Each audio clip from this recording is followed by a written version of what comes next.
you all for joining us today.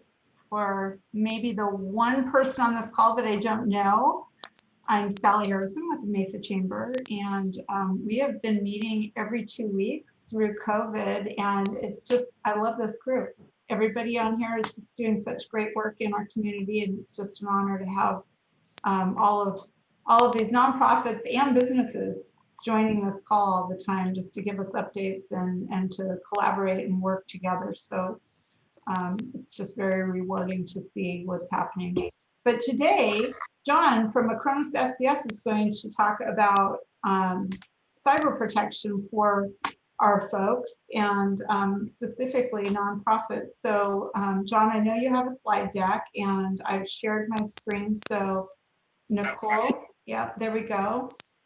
So John, I'm gonna turn it over to you. And actually, John, do you want to know who's on this call real quick? Would that help you? It's up to you if you have time. It's always useful. Okay, well, let's just go real quick around. If you can all just give your name and like the company that or the organization that you represent. We're going to start with Lee. Oh, hi. Where am I? Hi, everybody. We see you, Lee.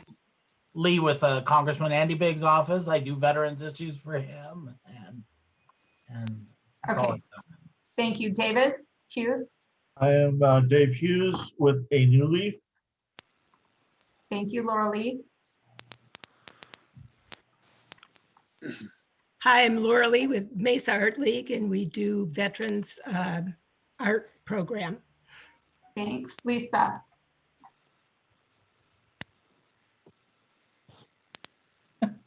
I'm Lisa Olson, chair of the board for East Valley Children's Theater. Great. Garrett? Hi, Garrett Brolsma, Valley of the Sun YMCA District Director in the East Valley. Thank you, Larry. Larry Johnson, Mesa Veterans Resource Center. Joe? Joe Wilson, part-time outreach director to the community for Benediction University. Part-time. Scott? Yeah, like Scott? Yes, good afternoon, Sally. Scott Seeley with Trifecta Consulting and working with both nonprofits in the Mesa area and for-profit Opportunity Zone Fund as well. Thanks. Keith? Keith Lawson with Market Elder. Joe? Joe Doolin with A New Leaf. Thank you. Carol? Carol Lawless with Oakwood Creative Care. Thank you. Mark? Mark Young from Mesa United Way. Thank you, Mark. Sabrina? You're muted.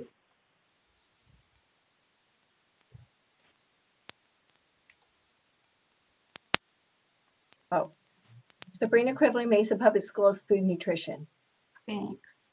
Marcy? I am Macy Corbis. I'm the volunteer coordinator here at Midwest Food Bank. Thank you, Macy. Joe? Hi, Joe Tansel, Executive Director with Paz de Cristo Community Center. Eric? Hello, yes, my name is Eric Jenkins. I'm from Streets of Joy, Food Bank, Central Mesa, Transitional Living Center for men and women. Thanks. Shelley?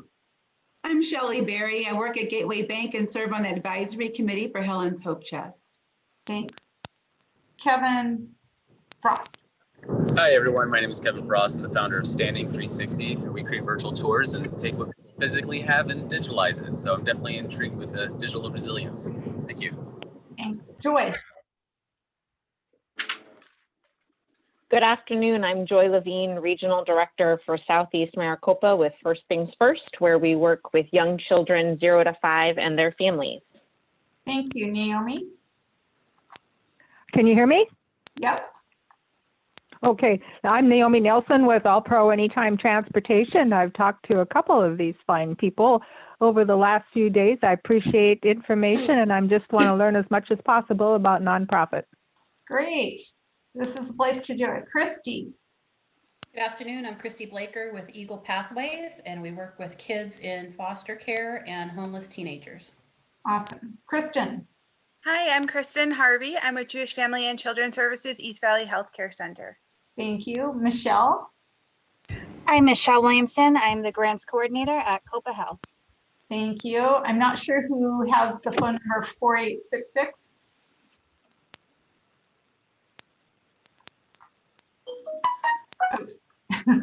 Okay, and then we have a couple more on the call from Acronis. Let's see. Okay, I've just lost Nicole. Hi, everyone. Nicole Magny. I'm managed public policy and communications for John Cena and Acronis SCS. Awesome. Helene. Hi there, Helene Day, the development and program manager for Acronis SCS Vets. Linda Haskell. Linda Haskell with the Mesa Chamber of Commerce. Robert. Bob Nelson, Director of Communications for the Mesa Chamber of Commerce. Okay, I think I got everybody. I know my screen was moving as we were talking, but John, there you go. Now you have an idea of the nonprofits that are on the calls, the businesses that are on calls, and hopefully everybody's working together. Well, that's great. Thank you. It's great meeting you all. One of the things I miss about COVID is that I don't get to meet you all in person. And Sally, putting together such a diverse group of people who all have masters in computer science, that's fantastic. We'll be able to give a really technical presentation here. Just joking. I do not have a master's in computer science either, so we'll keep it at a level that makes sense for all of us, and a lot of this goal in the next 5 to 10 minutes is really to just get you thinking about digital resilience. If you go to the next slide, Nicole, please. So I'll start with who we are. We're a U.S. cyber protection company where we only focus on the U.S. public sector. So that includes nonprofit, healthcare, education, state and local government, and federal government. All my employees, there's about 42 of us now, based out of Scottsdale, Arizona. They are U.S. citizens. We have very much a focus on certified products and processes. We are a diverse employer. I'm very proud of the fact I've been in tech a very long time. I've never been in a company where 40% of the workforce is made up of underrepresented communities. Usually it's just a whole bunch of guys. So this is, I'm pretty proud of that accomplishment, and I owe it a lot to my hiring manager as well. And then, since a lot of you are nonprofits, I have to say I feel your pain. I've spent the last year and a half creating a foundation, of which we just filed for our 501c3 this week, I believe, or next week at the latest. We just had our first board meeting specifically focused around helping transitioning veterans and military spouses to get the national certifications they need and the training they need to get jobs in cybersecurity. We're more a connector group, so we help them with WIO grants, getting them connected with the right trainers, and making sure that it runs smoothly for them and there's no cost to them. And so we're all learning how to deal with the nonprofit world, which, go to the next slide, which leads to this. Unfortunately, I know when you're working a nonprofit, and most of your spaces, a lot of your focus is not on cybersecurity or digital resilience. It's about helping the people you need to help or getting the customers you want to get, taking care of your employees. These are important. I spend a lot of time with the foundation about understanding the students that are going to class and getting this training, where their challenges are, what we can do to make it better. And then the other half of the time seems to be, how is fundraising going, right? Are we collecting enough money to support ourselves on the nonprofit side? But unfortunately, while you don't have the personnel needed in IT cybersecurity, and a lot of nonprofits don't even back up their data because they don't have that experience, there are cyber attacks. and nonprofits are a target, mostly because it makes it in the news, and a lot of times you have pressure to pay the ransom, even if it's a small ransom, because they just make it up in volume. And so, and then on top of that, for those of us who are not millennials or Gen Z, we slowly somehow woke up one day to the fact that a good part of our lives are digital. And I don't know if you probably, some of you have experienced this. You end up in a spot where you have zero connectivity and you start feeling anxiety, or I do, right? My cell phone is down, or the internet is super slow, or I can't be accessible, and I get stressed. And that's because we have a very significant part of our lives now, and our company's lives, or our organization's lives, dependent on the digital world. Next slide. And here are some examples of where there have been attacks in Massachusetts last year. Homeless shelter was targeted with ransomware in Washington, a food bank, and you know, the $8,000 they spent is $8,000 they didn't spend on helping people, right? And doing working towards their charter. In February, there was a tech provider that compromised a bunch of their customers, and then another case in with human rights and advocacy groups. There, unfortunately, and I don't want to get political, but in the world today, we are seeing, or at least in the U.S., we seem to be seeing more extremism than we did in the past, and a lot more cyber attacks just to shut people down or stop them from talking. Very unfortunate. As an American citizen, I think one of the who's traveled a lot, one of the beauties of this country is I can say whatever I want to say, and no, I won't go to jail, right? And no one's allowed to hit me for it or do any of that. And so when I see those lines being crossed, it does break my heart. And those lines can be digital in the digital space. Next slide. And then, of course, March 13th hit, where all of us got sent home. And we had to deal with the fact that we had to work from home. We had to work on unsecure networks. We had children at home. My dogs are oddly very quiet right now, which is nice. And they have yet to download malware, but they have been known to step on my keyboard a couple of times. Thank God I don't have a cat, right? So this is a real problem in securing your data. Also, much more sensitive data is at home now because you're working from home in an environment that's not controlled by IT. And so this has exacerbated the problem. And then you've got products like Zoom that were designed, and Teams and WebEx that were designed to be running in controlled IT environments that are now not running in controlled IT environments. To their credit, these guys have improved the product tremendously in terms of usability and security, but we always encourage a defense in depth approach where you have multiple layers, just like you close your door, you lock your door, and you might have an alarm system as well, just to make sure you have all those layers. And nowadays, even a camera that has motion sensors, just to make sure that if somebody breaks one or two or three of those points of security, that you catch them before they do any damage. Next slide. So this is how we think about complete cyber hygiene. It's actually just the way you think about treating a virus or an illness: prevention, detection, response, recovery, and forensics. So just like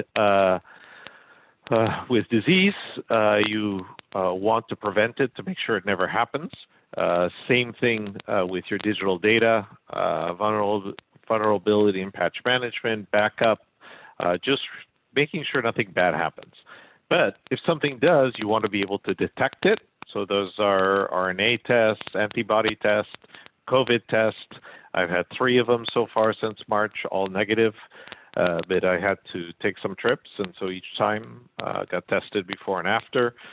We have the same thing on the digital side. Response, we do get sick. My father used to say, John, no matter what you do, at some point you'll end up in the hospital, because we all live longer, and so we all end up in the hospital at some point. So you want to make sure that you have the ability to respond and recover to something bad that happens, and quickly. That has to do with, on our world, blocking malware, removal of bad code or bad malware from backups and production systems, quick restore without data loss or downtime. I don't get particularly excited anytime I have to go to the hospital. I assume we're all the same. So once we're there, we want to get out as quickly as possible. And then, of course, forensics to really understand what's going on. I'm impressed. I'm not a doctor by any means. How much we've learned about COVID since March, right? We went from a don't touch anything or anybody or breathe because you might catch the virus, to where we have not a perfect understanding, but a much better understanding now, about 9 months later. And that's all due to forensics. So if you take this approach to digital resilience, prevention, detection, response, recovery, and forensics, you'll be pretty secure. Now, next slide. The trick is how to do that with technology. Now, there are some great solutions out there. We're one of them. We do serve nonprofits. There's some examples here. Religious entities. Turns out a lot of recovery centers, religious-based recovery centers. Don't ask me why it's not a target audience for us, or at least I haven't had a planned marketing activity in that direction, but we seem to be quite popular. Agencies, funds, and foundations. A lot of it, I think, is because we're not that expensive and relatively easy to use. Next slide. And so I'm offering you a gift. If you are interested in CyberFit chip, as well as a mask and some sanitizer and some wipes, all you need to do is scan this QR code and sign up, and we'll send it to you free of charge. Happy to do so. I'm a big supporter of nonprofits and government entities. I think you guys do great service for us, and part of what makes America great. And so happy to do this. And then, of course, if you're interested in our products, you can always come and talk to us. But what I do recommend is you really think about your digital resilience solution. And are you protected against ransomware attacks or against data loss? Because nowadays it would be very, very painful. So that's it. I think that's the last slide, right? Yes. This is the foundation we run. I'm the founder and board advisor. We have our own board now. We announced, did we announce it yet, Nicole? Or is it, no, Thursday, tomorrow. There'll be an announcement out, and I'm very excited for what we've done. This is actually one of our first graduates who got now a self-sustaining career as opposed to what he was doing before. I'm very proud of the work we do here. So I'll stop talking and give it back to you, Sally. John, I was on that graduation call. That was really impressive. How many people did you put through your very first program? Very first program is 15, I believe, 14 or 15. I think one dropped out due to some medical reasons, and will be joining. We never leave them alone, so he'll be joining another class. We have a couple of other cohorts running right now. We'll probably graduate over 50 people around the end of the year. We make sure they all get jobs. We're at about a 90% success rate, even though some of them decided to pursue further education. And I've challenged the team to figure out how we can double or triple that number next year and continue to grow. and you're all mostly all nonprofits, so I'm not going to ask you for money, even though there is a donate button here, so I guess I'm lying. But Acronis SCS supports this endeavor, of course, and will continue. But I do want it to become its own independent, nationally recognized foundation over the next few years. So any help or people you think we should talk to, I'm happy to talk to them. Any partnerships that you think would be interesting, I'm happy to hear about it as well. I love the veterans that are in my organization. I'm not one. Took me a while to figure out. Ross Poppenberger, Colonel Ross Poppenberger of Yuma Proving Ground, was a great advisor over the last 18 months who helped me a lot, and then the veterans we hired. So this is a secret weapon we have in the U.S. For building digital resiliency. So John, if any of these folks have anybody that would be interested in participating in your program, are there certain requirements that have to be met? Can anybody apply? Anybody can apply. There is I call it a fit test, a test to see if you have the aptitude to work in cybersecurity. So there have been people who have come in and had no cybersecurity background. A lot of the entry-level jobs you can grow and start around help desk and move up.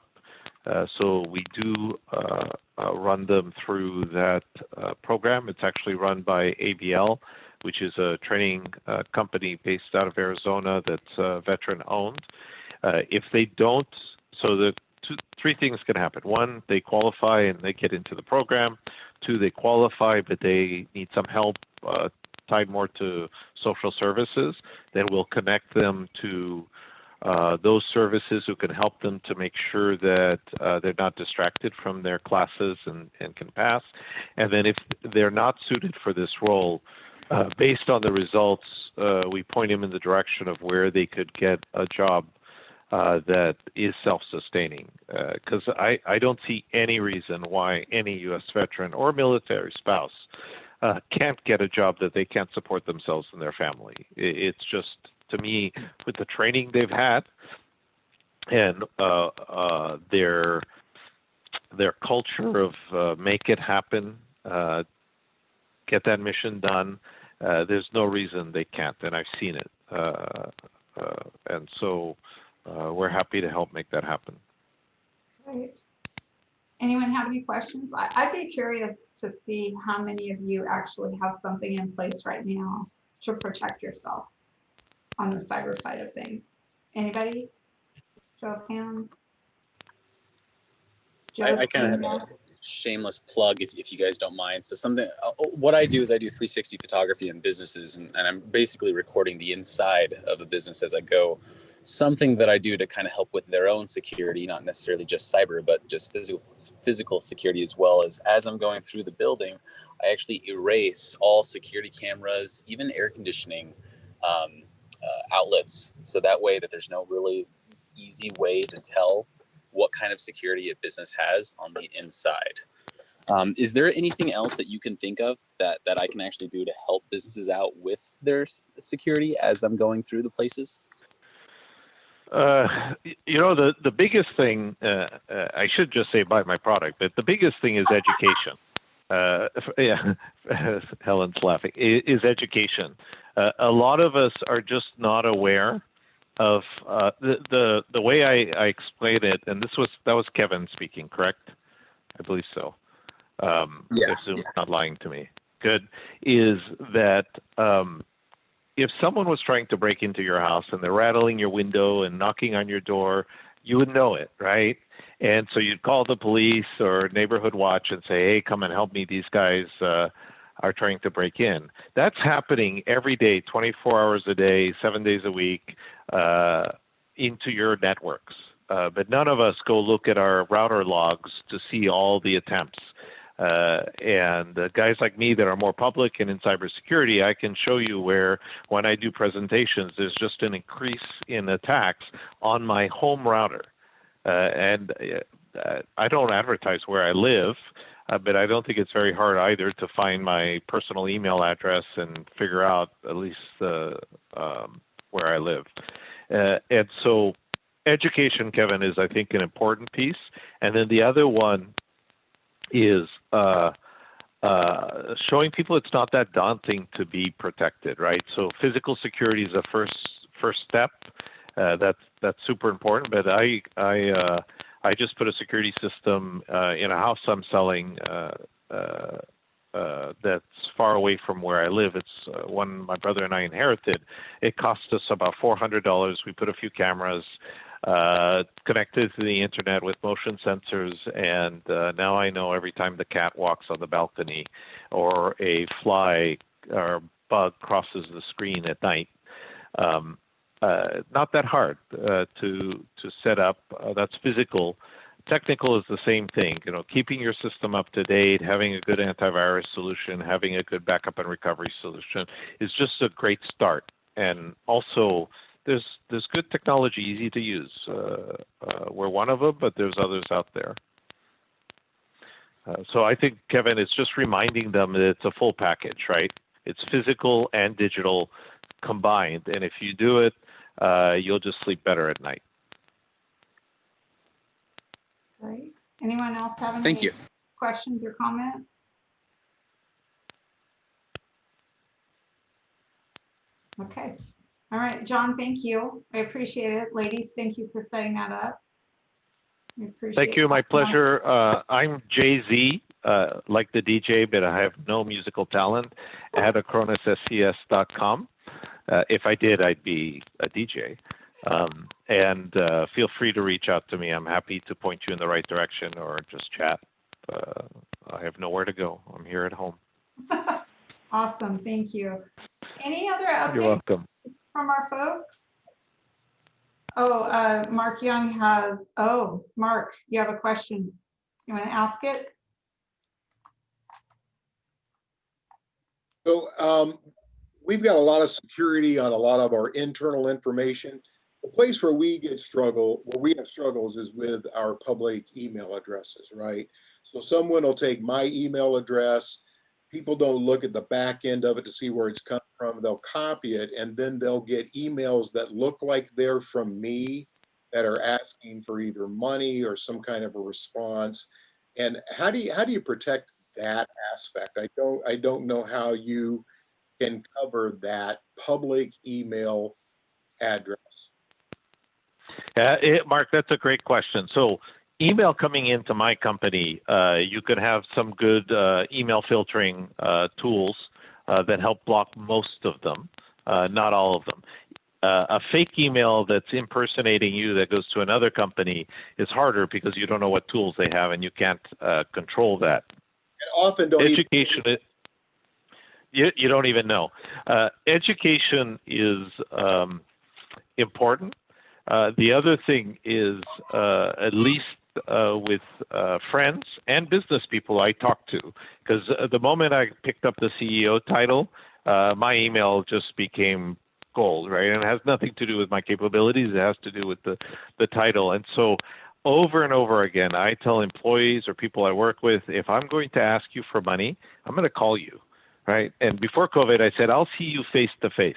And I also made it very clear to the people I deal with and all of you here, if you ever got an email from me that sounded a little strange, pick up the phone and call me. Send me a message. But it did take, Mark, a time and repetition to get people to not be afraid to, especially a CEO title, sometimes people get intimidated to say, John, did you really ask me this? Sometimes it's yes, but a lot of times it's no, I did not need you to send me everyone's W-2, right? What would I do with that? And you just be nice about it, right?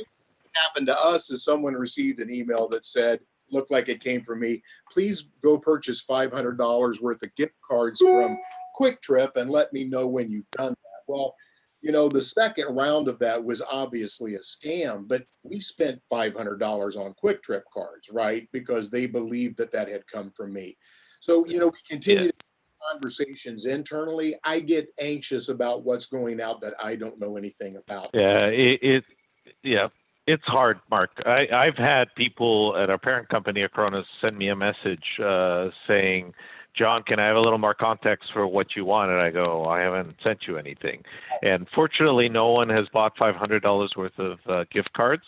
But it's out there. And I mean, 500 is one case. I actually know a case of where this was a more sophisticated attack. They intercepted an email, changed the bank code, and this had to do with a $5 million transaction. Fortunately, after lawyers and months of work, they were able to reverse it and get it back. But this is where we just have to be really aware and diligent. And Kevin, what I was saying is education, because until all of us learn that, this is always going to be a problem. And it's going to take time. Like, I feel uncomfortable if I put my, I don't have it here, my water bottle in the non-recycle bin today. I just can't. It makes me feel not good. 20 years ago or 10 years ago, I wouldn't care, right? It took that much education from the government, from everybody, to understand that you need to recycle. It's better for the economy. It's better for the environment. We have to get to that point with digital resilience, but it's going to take a long time. We just, things like that take time to sink in. But none of you better be putting a can of Coke in a non-recycle bin. That's all I have to say.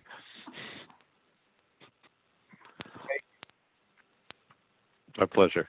Mark, don't feel bad. We had the same emails, and somebody went and bought $500 in Fry's gift cards. Yeah, they're smart, right? They ask for small amounts because they go in volume, and you're like, okay, I'm tired.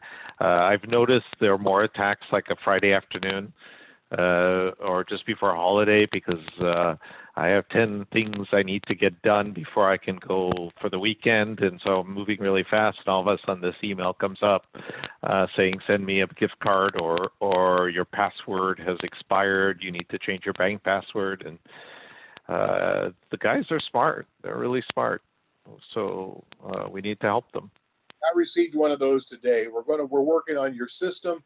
We need your password. The funniest part was the banner at the front was, this is a real, I mean, this is a legitimate business email. It's like, it was just, oh, come on. It happened. Yeah, so bad guys will tell you, I'm a crook, right?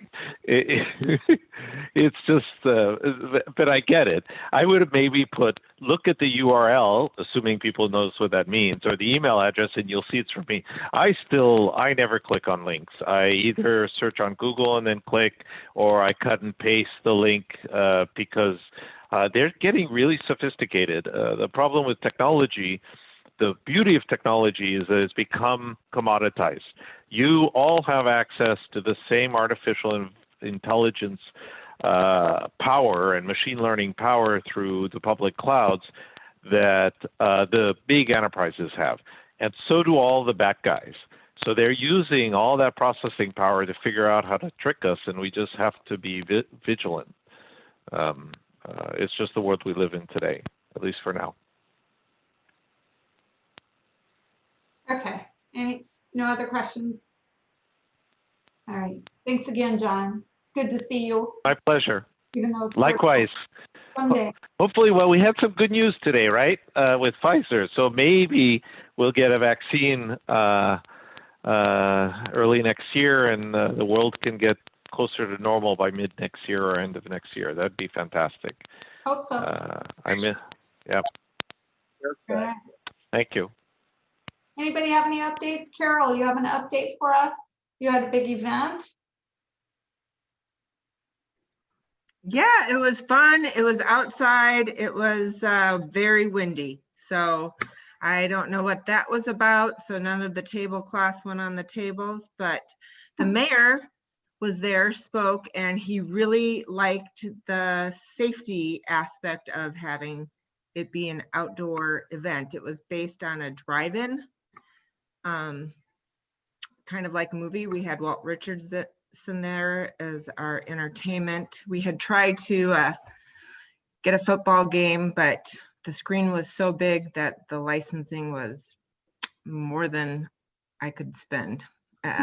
So that didn't happen. But then we had Sally and Linda show up. We had decorating of our trunks, and they did it for Veterans Day. So one was a Marine and one was a sailor. And they were so cute. They would have won the $100 to Texas Roadhouse had they not been in their car, probably keeping warm. It was chilly. That's the only thing I can think of, because you did a I great don't know. job. I was impressed. I think everybody appreciated, you know, the distancing and how creative it was.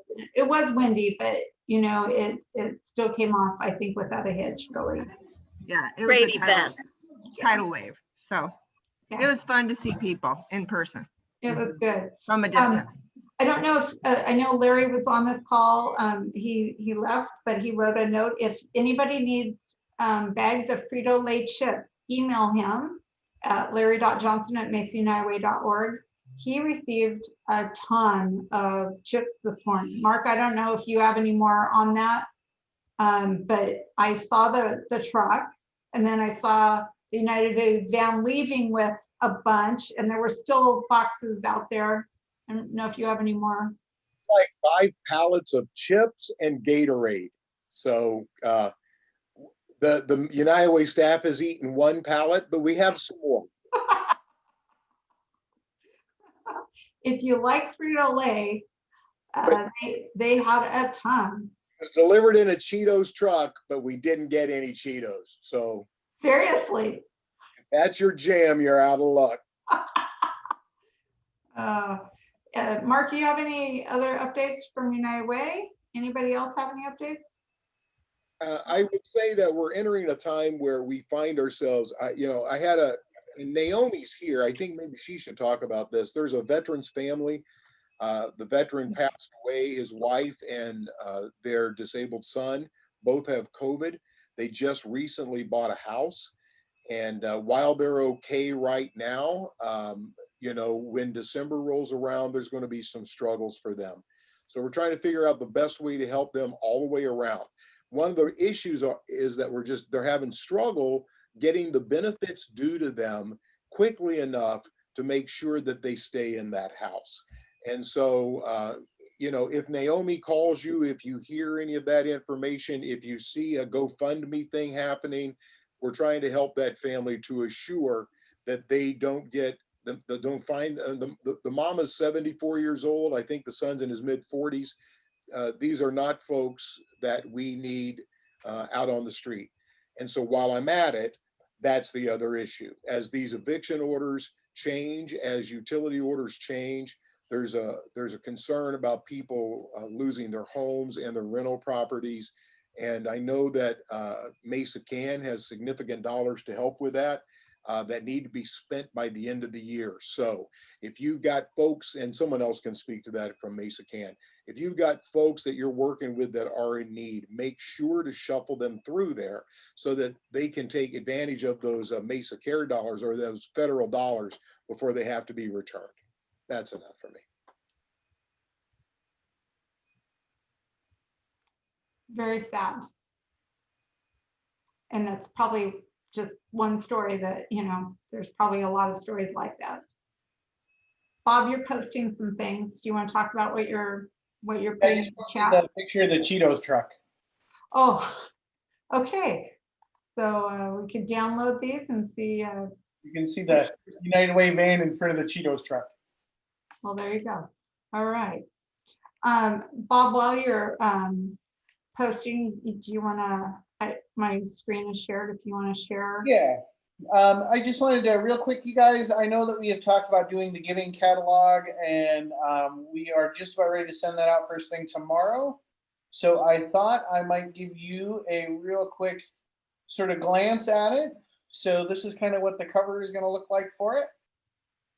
And let's see if I can, there we go. So this is kind of what the inside is going to look like. Gives you a chance to see. We did get some of our for-profit members to be sponsors. So they are at various places within it. And then this is kind of what your profiles look like for each of the nonprofits that are participating. So everybody will get it. The catalog's like 32 pages long. Linda did a fantastic job with getting as many of you as we could get to be involved. So it gives sort of an overview based on the questionnaire that we asked, and then gives you the opportunity to reach out to, gives the recipient the opportunity to reach out to you using the information that you provided for the catalog. So just so you guys know, that'll go out tomorrow, and look forward thank you everybody for getting back to us and getting your information to us.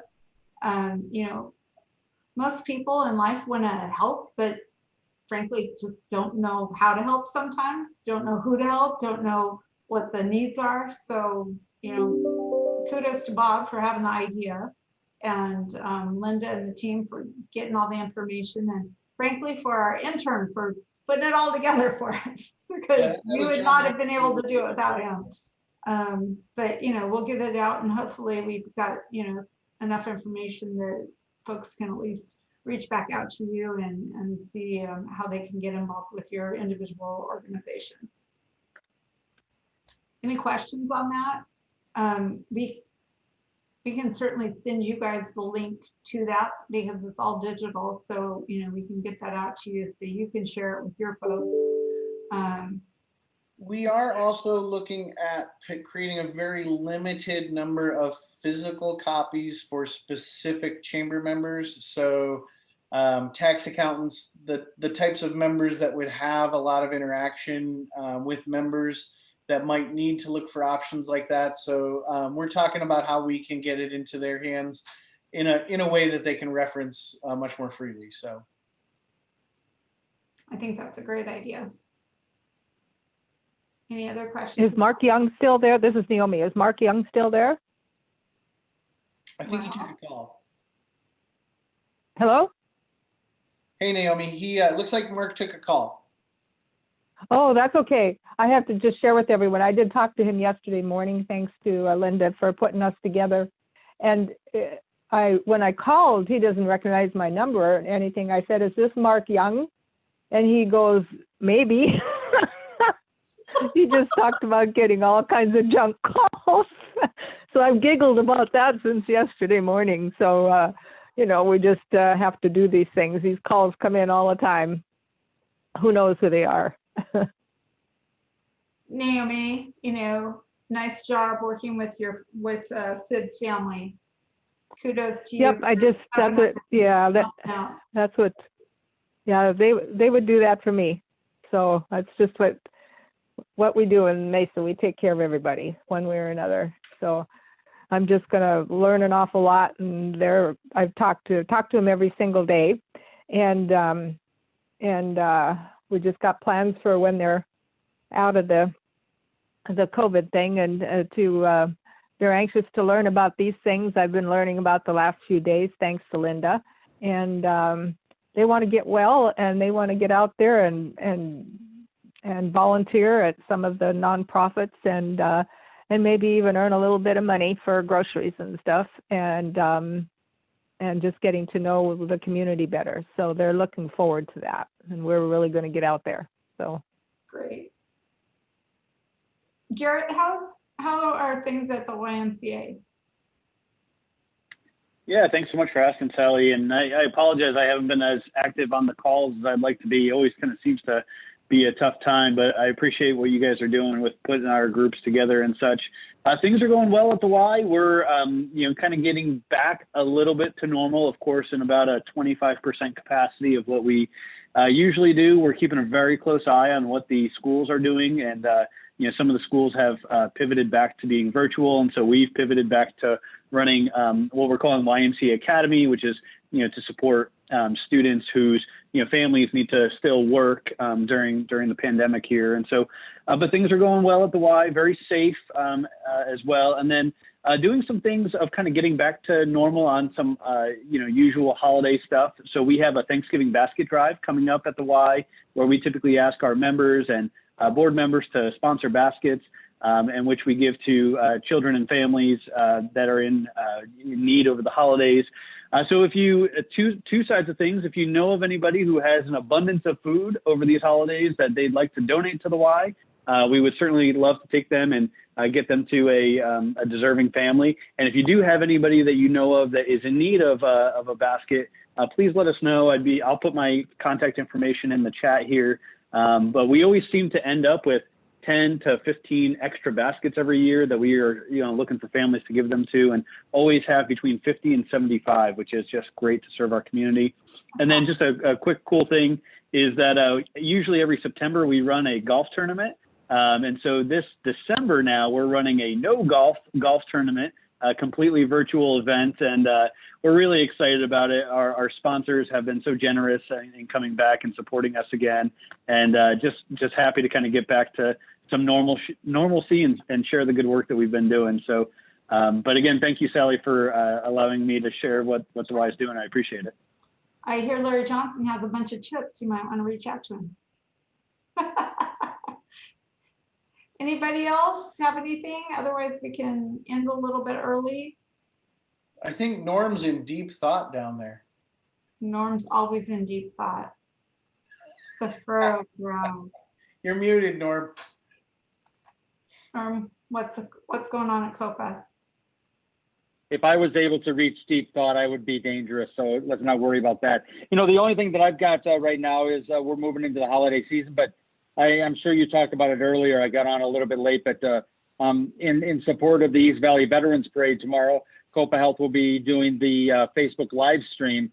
So if you can't make it to the East Valley Veterans Parade tomorrow, if you can't do the drive-through, we are going to be on Facebook, I think from 10 o'clock to at least 11:30 tomorrow. So go ahead and join us there. It's going to be a fun time. Norm, do you know the route? Like, where would cars start? Where do they pull in? I believe they're going to be starting at University, going south on, is it Center? Central. It's Central. Yeah, it's the same route that they have taken in the past, but all of the floats and all of the displays are going to be stationary, I believe, on the east side of the road, and the cars will be driving by. Got it. And it is the only Veterans Parade in the Valley on Veterans Day this year, so we're very excited about it. It's great. Any other questions, thoughts, comments? Joe, do you have anything from Pause? No, not really. Just happy holidays as we're going into the holidays. And Paz de Cristo is hosting a big turkey giveaway on Saturday, the 21st. So if you know families in need, send them to Paz. Great. I thought Melissa was on this call. I don't see her, but I know the food bank's doing a turkey drive on Turkey Tuesday, the 17th. So you can let people know. Yeah, Eric? Yeah, real quick, I was kind of going to stay quiet, but we started talking about food and stuff, and it pulled me in, we may add a day to our food giveaway here at Streets of Joy. Our numbers are like out of the roof now. We're doing 200 to 220 baskets of food every Wednesday and Saturday. So we may have to add another day, because it's just too much for us to try to do in 2 days. So just want to encourage everyone, like we're talking about, if you, as your business units are up and operating, we're like the rubber that meets the road part of the food bank. We're enterprise with United Way. I mean, not United Way, but the food banks here in Arizona and Midwest. And so just make sure you let everyone know in the community that Streets of Joy, right downtown Mesa on, University and Mesa Drive right there from 1 to 5 on Wednesdays, and 12 to 5 on Saturdays. But I do have just a need I wanted to put out there and maybe hopefully get someone to reach out to me and see if they could do some things. But we are a transitional living center here in Mesa, and we take a lot of men and women off the streets are coming out of programs or coming out of incarceration, and we give them a place to stay, and we help them get a job, and we process them to get a job. And I'm at a point right now where I could probably use some assistance. We built the program around, moving men and women who are already drug independent and socio or psychologically independent and ready to go and get a job. And right now, 80 to 90% of the people that come into our program are in the throngs of addictions, and our program really isn't designed for that. And so I'm reaching out. My team is calling as many, mental health facilities as they can that I would like to partner with someone who deals with drug addiction, something like that, to help us out, to make sure these guys get the support they need. I don't want to just keep rejecting them and they stay on the street. I would definitely like to partner with someone to help on the mental health side at Streets of Joy to be able to deploy, to the men and women that come in our program. Hey, Eric, this is Helene with Acronis SCS Vets. How are you doing? Oh, good, good. So have you already partnered with, reached out to Diana Yazzie Divine with Native American Connections? No. That's going to be that's going to be a really good partner for you. Oh man. That's Diana Yazzie Divine with who now? Native American Connections. And I know that name might infer that they only serve Native Americans, but that's not true. And I'm certain many of you on the call already know Dee Dee, but she does run one of the largest organizations that is specifically dedicated to inpatient and outpatient substance abuse treatment for both families and individuals. And they also do housing. So I think that could be a really good resource for you. Oh yeah, just from what you described, that's exactly what we're missing. We provide all the components in order to help a man and woman get on their feet. We got the housing, we got the food, we got the job training program. And now, if we can get that connection, like you said, with Diana here, that would be awesome, because we're dealing with, 100 to 125, people in our program currently that we facilitate into the job market. We graduated 17 people last month. All 100% are working, independent, able to reintegrate into society. But, it was exhausting because we're not physically set up for drug rehabilitation and drug support. We are just a training center that houses and feeds a person until they get a job, until they're able to get on their feet. And so, I thank you for that connection, because, we had to kind of realize that, hey, we don't do this, but that doesn't mean we just toss the people because they're at our door for a reason. But I'm definitely gonna reach out to Diana, because we need that partnering relationship. So when we know they're failing a drug or they need to be sent there for a little while or whatever, that we can just hand them off and still contain the individual until they're safely, on their feet. So thank you very much. Who was that who gave me this reference? Oh, Helene Day with Acronis SCS Vets.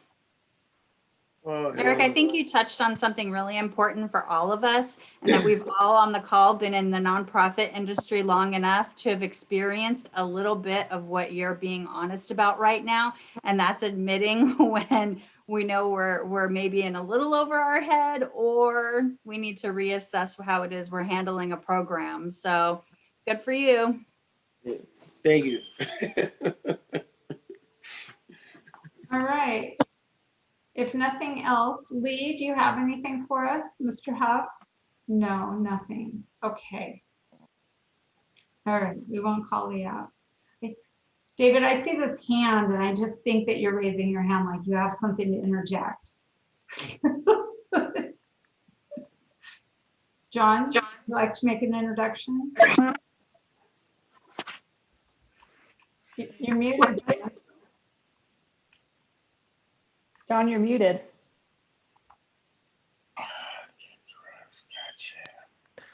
This is Freya. She came to remind me it's about feeding time.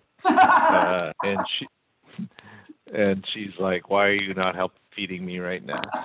So, All so right. she keeps me sane. Nice. Nice. Okay. Everyone stay safe. We'll see you in a couple of weeks.